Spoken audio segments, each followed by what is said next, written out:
कुबेरांचे वाहन मनुष्यच का आहे? कुबेर हे असे देवता आहेत की ज्यांचे वाहन कोणताही पशु पक्षी नसून एक मनुष्य आहे. इतर सर्व देवांच्या वाहनांमध्ये सिंह, वृषभ, गरुड यांसारखे शक्तिशाली पशु असतात. कुबेर हे धन, वैभव आणि संपत्तीचे देवता मानले जातात आणि धनाचा योग्य उपयोग, व्यवस्थापन आणि संवर्धन ही क्षमता फक्त मनुष्याजवळच आहे.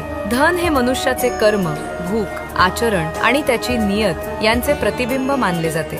धार्मिक ग्रंथांमध्ये सांगितले आहे की जो मनुष्य कुबेरांचा भार सांभाळतो तो साधा मनुष्य नसून त्याच्या स्वभावात समज, शक्ती आणि विवेक या तिन्ही गुणांचा सुंदर समतोल असतो. ज्याच्याकडे हे गुण आहेत तोच धन सांभाळण्यास पात्र ठरतो, पण ज्याच्याकडे हे गुण नसतात तो धनाचा स्वामी न राहता धनाचा नोकर बनतो. या कथेतून आपल्याला एक महत्त्वाचा संदेश मिळतो. मनुष्याने धनासाठी काम करू नये, तर आपल्या बुद्धी, कौशल्य आणि योग्य विचारांच्या जोरावर धनालाच आपल्यासाठी काम करायला लावावे. आपण धनाचे नोकर नसून धनाचे स्वामी आहोत. म्हणूनच आपल्या जीवनात धनाचे सुयोग्य नियोजन, योग्य वेळेला योग्य वापर आणि मूल्य निर्माण करणाऱ्या मालमत्ता तयार करणे हे अत्यंत आवश्यक आहे.